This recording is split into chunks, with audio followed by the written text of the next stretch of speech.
It's very exciting to be presenting for you all, and I've been lucky enough to attend quite a few of the workshops and the sessions that have been offered so far. It's been really nice to hear from colleagues what's going on, and I thought actually we've got some different practices that we're doing in our faculty, so it'd just be nice to talk to you about those and see how it compares, give some thoughts and ideas and some situations we've learned off as we developed our programme as well.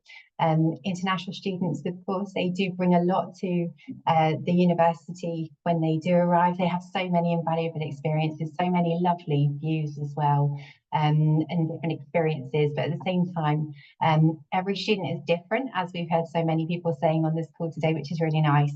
And same as home students, they would have different challenges, preferences, all those different things. So we've tried to encompass that in our preparation as we're going through. So I will just start off, and as I say, my background is kind of teaching academic skills to international students through a Pathway Foundation programme for over 10 years.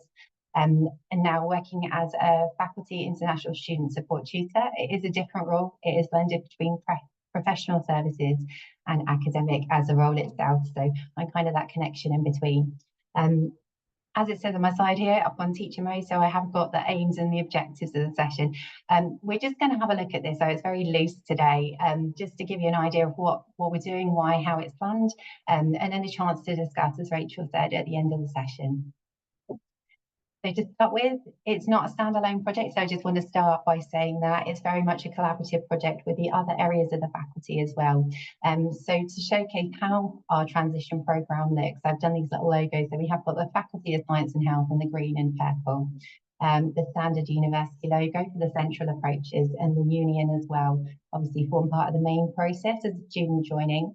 The step one for the student, I'm going to take you through the different steps that we're going to be looking at today in a little bit more detail through the presentation. But the first step is a transition handbook. That was a faculty approach.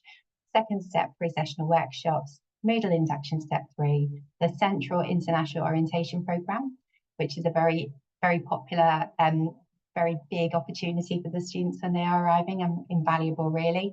The course induction, obviously the first contact from the course team going through and settling in, Freshers Fair and the Information Fair. So our Information Fair is a central event which has been developed, and that happens a little bit later on. So once the students have settled in, usually about week 6 of the academic programme, where they get support services in, and just do a kind of a re-welcome almost to signpost students to what support is available and some other enrichment areas around the university too. And that's been growing and developing over the time. But I'll just take you through, like I say, from step 1. So the handbook is the first point which our students will hear from us as a faculty, and they'll have all their comms. They'll do the transition. They'll be agreeing to come to us when we're really excited. And you'll have those students who obviously some might be very apprehensive, sitting there, whilst others are just so keen to know more and really get into the system. So we're trying to have that balance of not giving too much information, but giving just enough information that we can get them interested and raise awareness of some of the things they're going to be having a look at and going through as they go onto the university, and the faculty in particular.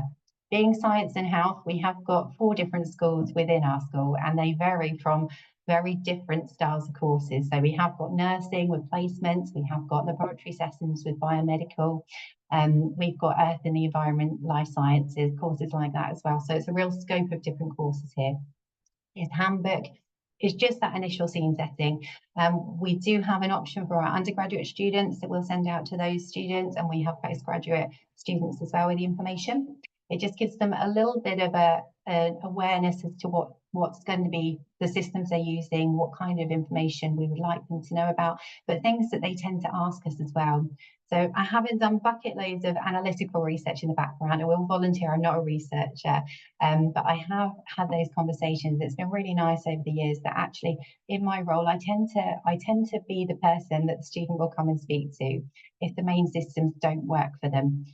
So I'll have the one-to-one conversations and unpick the problems. So rather than having student voices, large groups and forums, I go through and I pick out, okay, what are the students coming back, and I'll identify little patterns and trends and things like that from the separate conversations where the students have shared with me what they have found tricky. and not put them on the spot there, but my thing is always to go back to them once they're settled and they've made it through those difficult times, to come back and say, is there anything we can do to make it a bit easier for you, anything a bit smoother? And quite often we'll just have a little catch up to make sure things are going well later. And that helps to guide what goes into these documents here. So the idea behind this being a PDF document is that the students can download it in their home country. They can do it in one sitting if they want to, rather than browsing online if the data connection might be something they're not interested in using. They like the preference, again, the paper copy.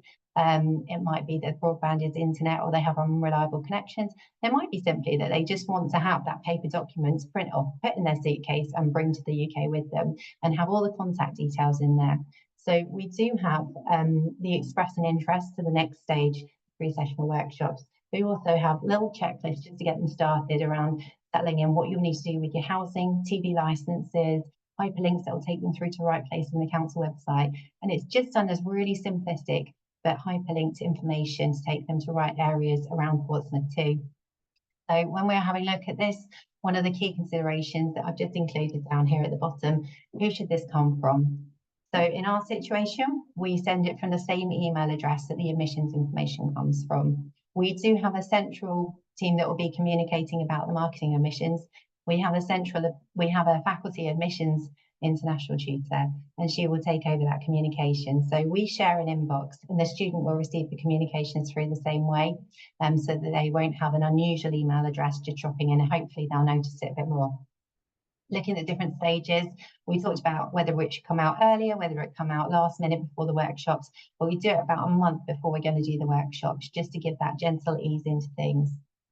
The information, it sounds very intense and like there's lots of it, but it is really broken down into chunked information, lots of graphics, but not belittling information, just a little bit more context around what they can expect and what they can find out as they go through the workshops.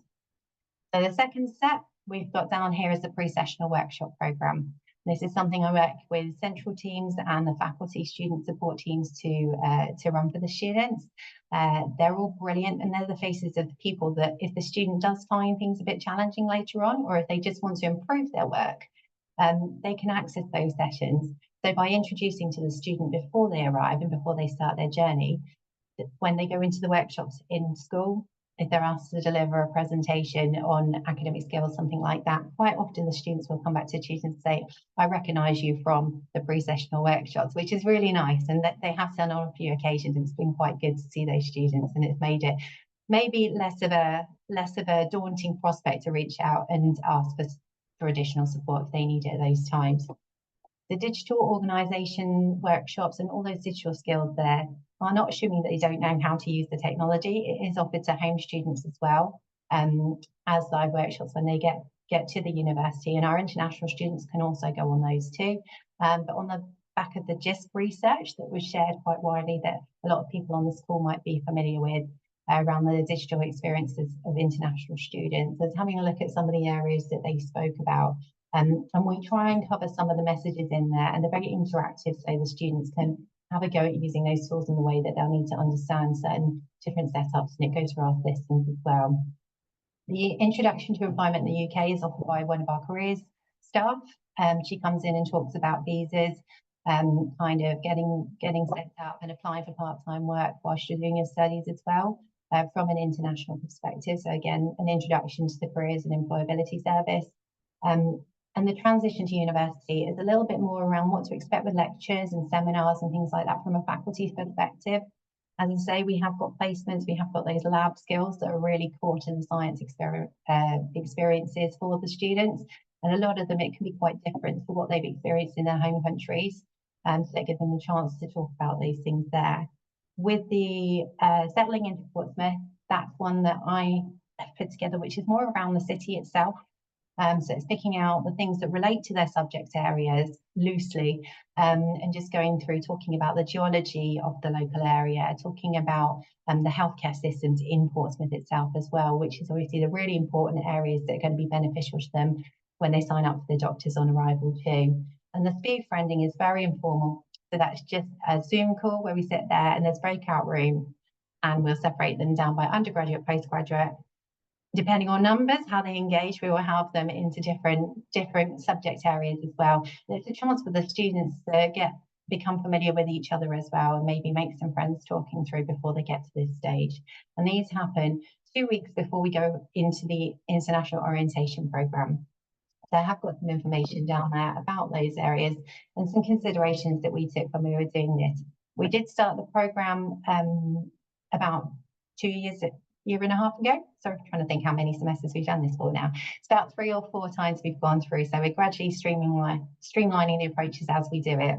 But some of the things we've learned along the way as well. The morning and afternoon repeat session was something the students asked for. They said this just allows for a different time zone, but by not having the repeat on the same day, they can hopefully make one or the other if they have got those other commitments back at home before they're arriving. Some students will say they've got too much time to engage with them. Other students are literally sitting there waiting for a visa. So they've said it's really nice to have something to engage with whilst they're waiting. For any late arrival students as well, if they do experience visa delays, for example, it gives them a chance to have an awareness rather than having to come in and pick up that information as soon as they start with their studies too. We did start by booking onto the individual workshops. I would say if anyone's considering this approach, don't bother if you can help it. It just made tons of administration tasks to juggle trying to do a custom-made program for each of the students. And we found that actually by sending them a document with the listed schedules of where they are, the Zoom links, and saying join the sessions you'd like to join, the students manage it really well. And just a couple of reminders as we go through the program too. In terms of the appeal for the students as well, it's always one of those things you go there thinking, am I going for the right approach? Is it going to be appealing to the students? Numbers do vary. It does change, but our undergraduate program here, I quite like the colours on this one. We have got students that come from all across the globe that come to Portsmouth.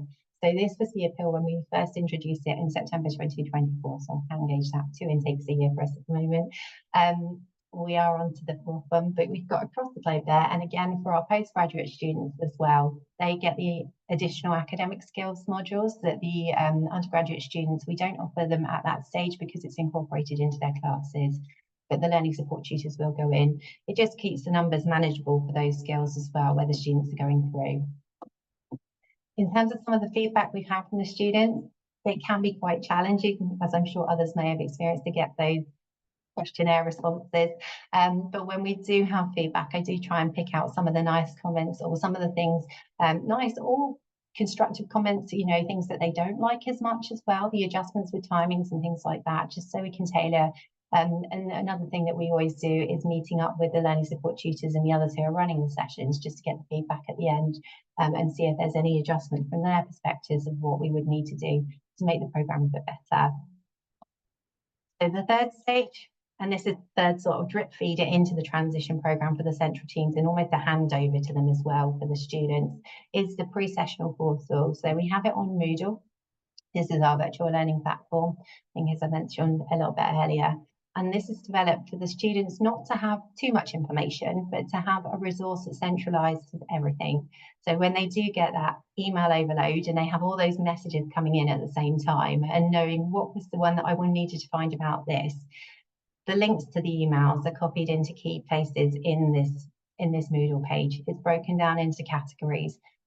The resources for the pre-sessional workshops, things like that as well, we've embedded it into the system rather than having them as just download a presentation. At the moment, I'm in the process of developing some of them into interactive resources as well, interactive workbooks, like we've got the second and fourth one here. So it's a bit more engaging. And by having this system, it does allow us to just see if the students are interested in certain areas, if they're accessing different resources. If I have a student who comes to me for additional support, or one of the tutors refers them to me and says, you know, a bit worried about them, can you check in with how they're doing? I can have a look and just check whether they know of this. Sometimes it just means sitting down and talking through and saying, come back to me if you have any further questions. But we have a lovely set of resources of student-led clips as well online on our YouTube channel for the university. Many are done by our international students around some of the challenges or differences that they found quite different to adapt to when they first started. Things like getting to university on the university bus system. So they're embedded into the Moodle site, so it makes it a bit more exciting as well and a bit more engaging. And at the end of the course, if they spend more than 2 hours on there, the students can download just a very basic certificate just to confirm engagement in the programme. But actually, that's quite nice as a something to provide a potential employer that they might be applying for a job with, show that they're using their initiative, they're very engaged, and they're ready for their studies from the early ages. So that's kind of the aim around there. I have listed the different topics that we've got on there currently. As I say, this was developed talking to our, sorry, I do talk a lot, do slow me down if I'm talking too fast, or if you have got questions. If there are certain things on there though, that the students aren't accessing or we want to build in. So at the moment, we're looking at digital skills and we're seeing how we can build in something around AI. At top of the word, where I appreciate some countries are probably much more advanced than we are in the UK in using it. And we want to make sure that students are aware of how we are happy for them to use it as we're learning at the same time. So trying to work with the academics and the other central teams to do that. But in terms, of the things to consider that we found around this side of things, the students dip in at different paces. So Moodle does give some nice analytics, so we can kind of see, and I did follow a trend over the first few weeks that I'll usually send out a little email just reminding students who they can approach for support if they need any support as they go through, or just signposting the events that are going on that time as they're joining the university. And quite often we did notice there was little peaks and troughs as the students were accessing, and it was over the first few months that they were going into this resource when they felt like it. Once it's created, a lot of the chart and the engagement information that I put on there, rather than having marked work to go through, it's very reflective. So it's have a look, think about how you're feeling around this, who would you like to go to, and a little bit of signposting as a response if we need to build into the system. Very much the message that goes to students is use your academic tutors if you need to speak to them. We're not expecting this to replace the human element. We very much encourage you to come and speak to us as well. It's just something you can use. And the manual automated enrolments, at the moment, I do them manually. We do have quite a few numbers, and it follows as the students go through their registration process. So as they do the online registration, we can grant them access onto this site. And then from them, we're just kind of hoping to get them through the registration process. I have seen some questions, so I will go back to them in a minute, sorry. I'm nearly finished there. In terms of collaborating, it's been really nice working with colleagues as well to go through and try and pick out that information. We don't find that everyone accesses it. As I say, people will have different preferences, and I think that's normal in all walks of life. Different reasons they might want to access, different reasons they might not want to access, but the options are there. And by using these different approaches and having not the same information, but different information that links in the same way and feeds in, we do tend to get a reasonable amount of students engaging. So on the Moodle site itself, we have just over 50% of the overall students that came the last intake going on there. And students at the moment do tend to choose to engage with one option or the other, which is not quite what we're hoping for. So this time we're going to try and do something slightly different, and speaking with our marketing and admissions team and the admissions lady who works with the global element in our faculty, she's going to send out some nicely created, pretty WhatsApp images when the students get there, just the signpost, and we're going to say step 1, 2, 3 kind of thing to try and make them a little bit more aware that we would like them to do all of the different options if they can. We have still got those students who haven't engaged, as I say, but we are working on that, and hopefully we can reduce that and get as many students as we can accessing it.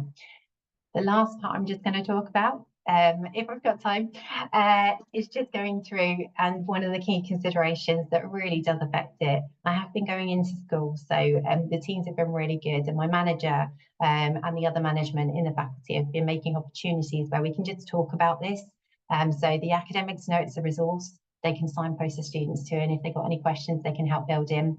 The digital flashcards we have in there to help with the language. So where all the students have their IELTS grades, their WIAC grades, and they're coming in on their English, we have very specific vocabulary for a lot of our courses in science and health. So there's some digital flashcards that they'll go into and access here and there and come back to if they want to. The course leaders have checked those, that they were created with AI support, which has been very helpful for going through about 40 decks of flashcards, but they seem to like them, which is good. thinking about what's important for the students to know at each stage. As I say, it's a lot of information. When you think about mapping out the whole journey of an international student, there's so many different stages that they'll go through, as a lot of you on this call will be aware of. We try to not give too much information, but give enough that it might be beneficial when you're adjusting to another country as well as a different educational establishment. How can we effectively communicate our messages? You know, this is one of the core areas. If we find that we're speaking with course teams and those kind of areas, they're saying there's a good chance to reflect on what areas they identify as being different for international students as well. And as well as my conversations with them, saying these are the little nuggets that we pick up on the way from those conversations. And this is what research is showing from elsewhere. And this is what the likes of groups like this that share information with everybody, it's really beneficial to go on and try and incorporate those things. The course teams, they really know their students. They really have their own course representatives, and they're very good at sharing that information, so we can have it for consideration, see how we can address any areas that would really help those students and enhance their experience. I think I'm going to stop there. Fantastic. Thank you so much, Catherine. That